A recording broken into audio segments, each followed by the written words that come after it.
Hola, ¿qué tal? ¿Cómo están? Mucho gusto. Mi nombre es Eduardo Flores y esto es Texto y Teología. El día de hoy vamos a hablar de un asunto muy importante y es el peligro de cambiar su palabra. Se ha hablado mucho últimamente acerca de las variantes que existen en el texto griego del Nuevo Testamento, de cómo según la metodología que se aplique, se puede añadir a un texto ciertas palabras o se pueden omitir o quitar o cambiar otras palabras al texto con cierta libertad dentro de los parámetros supuestamente científicos. Pero la palabra de Dios es bien clara y resulta que hay un grave peligro, corren grave peligro las personas que realizan cambios en la palabra de Dios. Y esto está atestiguado tanto en el Antiguo Testamento como en el Nuevo Testamento. El día de hoy entonces vamos a revisar 3 versículos, incluso un cuarto versículo que habla acerca de este tema. Y bueno, estamos hablando en el contexto de la familia 35, que es el grupo de manuscritos bizantinos de mayor tamaño, calidad y coherencia. Es decir, es un grupo de manuscritos que tiene tan alta coherencia que se puede derivar muy fácilmente, de una manera empírica, demostrable, real, un texto común que se llama arquetipo. Este texto común tiene variantes propias que se llama el perfil del arquetipo.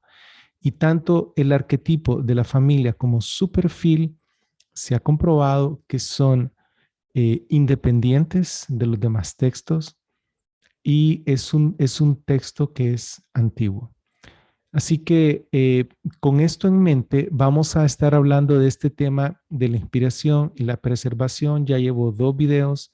Este es el tercer video y como les había explicado en la introducción, vamos a hablar del peligro de cambiar su palabra. Apocalipsis 22, 18 al 19. Yo mismo testifico a todo el que oye las palabras de la profecía de este libro. Si alguno añade a ellas, que Dios añada sobre él las 7 plagas escritas en este libro. Y si alguno quita de las palabras del libro de esta profecía, que Dios quite su parte del árbol de la vida y de la ciudad santa que están escritos en este libro. Aquí está Jesucristo hablando y se refiere a las palabras de la profecía de este libro o a las palabras del libro de esta profecía. No se refiere a la doctrina o a la enseñanza o al concepto, se refiere a la redacción. Claro que en el lenguaje para comunicar una idea, uno necesita palabras redactadas de cierta manera. Entonces, la idea, el concepto y la enseñanza se basa en la redacción de un conjunto de palabras. Entonces, Dios está aquí protegiendo los conceptos, la enseñanza y las ideas al momento que Él protege la redacción exacta de las palabras. Resulta que el libro del Apocalipsis es el libro que tiene más variantes de los 27 libros del Nuevo Testamento. Es el que tiene la menor cantidad de copias y la mayor cantidad de variantes. Aquí este es el despeñadero de un montón de metodologías para tratar de establecer cuál es el texto correcto, el original o el más antiguo. Sin embargo, la metodología de la familia 35 más bien se fortalece en este libro. Y eso lo vamos a ver más adelante. Aquí lo importante es la seria advertencia que hace Jesucristo tanto de añadir como de quitar. Esta misma advertencia ocurre en Proverbios del 5 al 6, que son los dichos de Agur. Dice Agur, toda palabra de Dios es limpia. Es decir, es pura. de por hecho mantiene su pureza precisamente porque es autopreservada, se preserva a sí misma. Digamos, en el ejemplo de la miel, ah, la miel no necesita conservantes químicos porque las abejas producen ciertas sustancias químicas que la mantienen libres, la mantienen libre de bacterias, de hongos, de esporas y entonces puede estar, puede estar conservada en una botella por varios años. Si la miel, que es un producto natural de este mundo, de esta creación, se autopreserva para luego ser consumida por el ser humano, no digamos la palabra de Dios. La palabra de Dios es limpia. Cada concepto, cada idea, cada enseñanza, claro que está basada, como les decía, en la redacción, es, es algo que, que aclara y que purifica nuestros corazones. Entonces no puede ser que la palabra se haya corrompido en algún momento y que ahora hay que volverla a restaurar. No puede ser así. En todo caso, si manipulamos la palabra de Dios, la manipulamos a nuestro propio riesgo.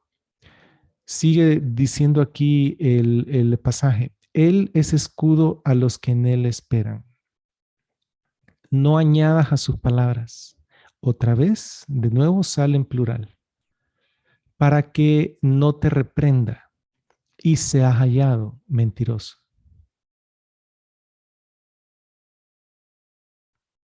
Luego está el tercer pasaje, está en Deuteronomio, que es un libro fundacional, es muy, muy importante. 4:2. No añadiréis a la palabra que yo os mando. De aquí palabra, vamos a ver que sí, no es tan específico a la redacción, es más que todo al grupo de mandamientos. No añadiréis a la palabra que yo os mando, ni disminuiréis de ella, para que guardéis los mandamientos de Jehová, vuestro Dios, que yo os ordeno. Pero está claro, ni hay que añadir, ni hay que disminuir. Ahí está una repetición, ¿verdad? Tanto en el Antiguo Testamento como en el Nuevo Testamento. Y este es el cuarto pasaje que es interesante. Estábamos estudiando Eclesiastés con un grupo en la iglesia y pensando acerca de estos temas de la inspiración y de la preservación de las escrituras, me encontré este pasaje, Eclesiastés 3:14. Dice el predicador: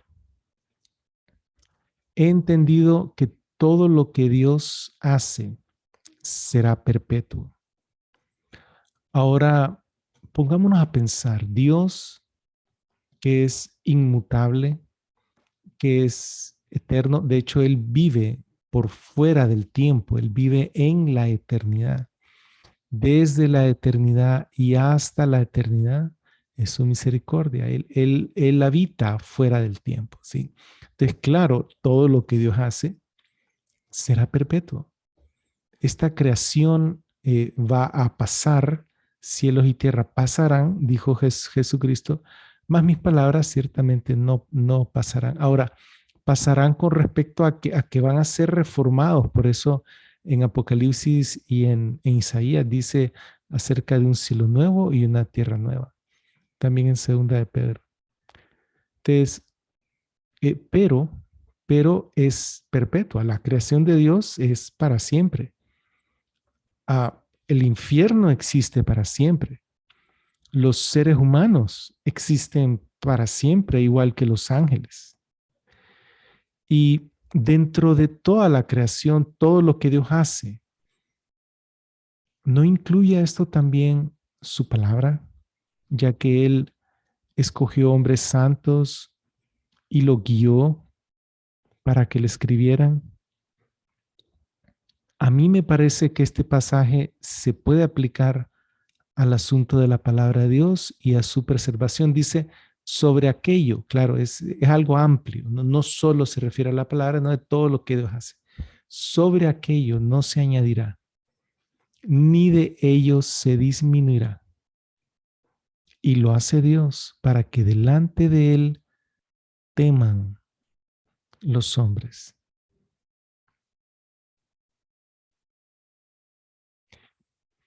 Y entonces estamos aquí hablando acerca de el riesgo de añadir a la palabra o de disminuir, de agregar o de quitar. Dios nos quita la vida si quitamos parte de su palabra, si le añadimos, Él añade castigo.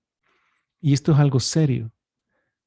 Algo pero cuando la gente cita el asunto este, el versículo este de Apocalipsis, yo he escuchado, bueno, pero ahí no se refiere a toda la palabra, solo se refiere al libro del Apocalipsis. Bueno, supongamos que se refiere solo al libro del Apocalipsis, aunque ya vimos que el Antiguo Testamento también tiene ese tipo de advertencia y definitivamente en global se refiere tanto a la palabra inspirada y escrita del Antiguo Testamento como del Nuevo Testamento. Pero supongamos que refiere solo al libro del Apocalipsis. Ah, pienso que durante la tribulación, durante esos años duros, severos, una tribulación que nunca ha habido en la tierra y que nunca va a volver a ver, eh, durante la tribulación, los hombres incrédulos van a querer cambiar el libro del Apocalipsis, porque el libro del Apocalipsis va a ser el mapa, va a ser la guía para ese grupo de personas, de creyentes, tanto israelitas como de toda lengua, idioma, tribu, que van a recibir al Señor Jesucristo, no solo en su corazón, sino aquel grupo de gente de las naciones y de Israel que lo van a recibir cuando Él venga. ¿Sí? Literalmente. ¿Sí? Entonces, el libro del Apocalipsis viene a ser vital para la sobrevivencia de esas personas. Por eso es importante que durante la tribulación nadie se atreva a cambiar las palabras, la redacción, ni a quitarle ni a meterle, so pena de un juicio muy, muy severo. Entonces, si no se aplica para el resto de los libros, bueno, esa advertencia sí se aplica para el libro del Apocalipsis, particularmente pienso en el tiempo de la tribulación. Y es que eh, siento que hoy en día la gente, la academia, y entre más estudia uno, más logra percibir esto, de que ah, aún con cierto temor de parte de la gente que lo practica, la crítica textual quita palabras o pone palabras. No hay duda de eso. De eso se trata. La crítica textual se trata de criticar el texto y escoger cuál es el texto original, cuál de todas las variantes, cuál es la variante que explica las demás y quedarse con esa, que usualmente es la variante más corta y más difícil. Por eso el texto crítico, que el que está en boga ahorita es el de Nestlé Aland, Sociedades Bíblicas Unidas, aunque también hay otros textos que están surgiendo y que han surgido antes de ese, pero por eso ese texto crítico es corto y es difícil. Si se compara el texto crítico que acabo de mencionar con el texto de la familia 35, hay una diferencia de 14,000 palabras. Hay 14,000 palabras menos en el texto crítico y hay 14,000 palabras más en el texto de la familia 35. Entonces, estamos hablando que en la crítica textual está abierta a este tipo de peligro. Aun cuando la gente la practique con buena conciencia, eso no quita el hecho de que hay un peligro al hacerlo.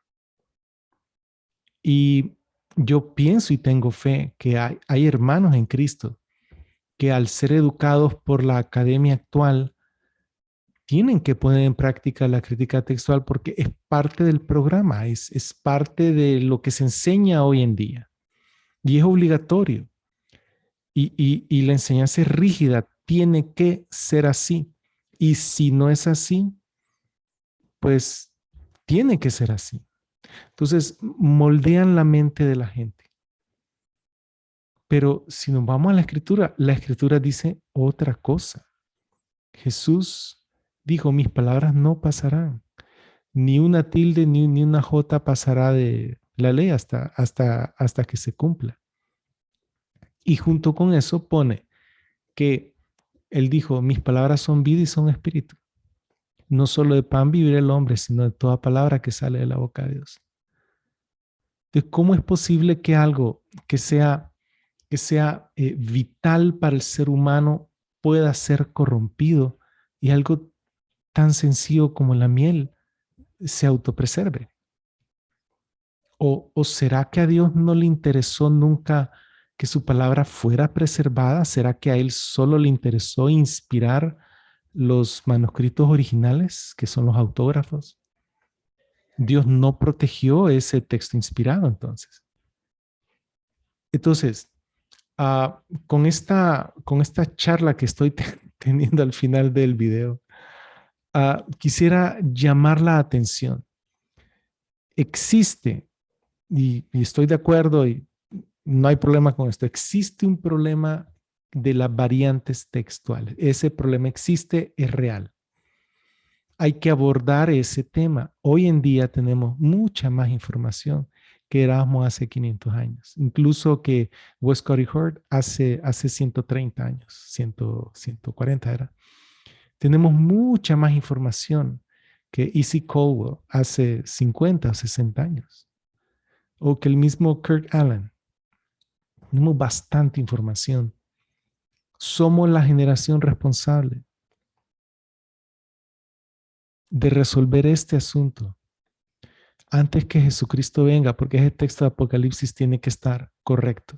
Y hoy en día hay gente que dice que no es 666, que es 616, no es 666 el número de la bestia.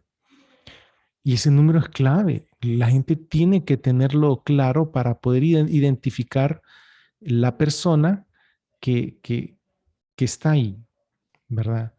Eh, como la bestia. Entonces, eh, toco estos temas porque nosotros somos responsables, al igual que todas las generaciones, somos responsables por resguardar el texto divino de la mejor forma posible. Claro, Dios no nos va a juzgar por cosas que no sabemos, por descubrimientos que no se han realizado. Entonces, cada generación va a ser juzgada según el conocimiento y claro, según el, el corazón, porque Dios mira hasta lo más oculto, según las intenciones del corazón. Pero gente bien intencionada puede usar metodologías que no son correctas para realizar el trabajo de Dios. Así que en el resto de los videos, poco a poco vamos a ir entrando en cosas un poco más técnicas acerca de los manuscritos, de las ediciones del texto griego, acerca de las metodologías que existen de las distintas ediciones del texto griego y qué tanto se diferencian entre sí. Y les voy a brindar lo que yo considero que es lo más sano, lo más saludable, lo más edificante con respecto a cómo resolver el tema de la variación textual en el Nuevo Testamento griego. Así que los dejo. Esto ha sido todo por hoy y que el Señor los bendiga.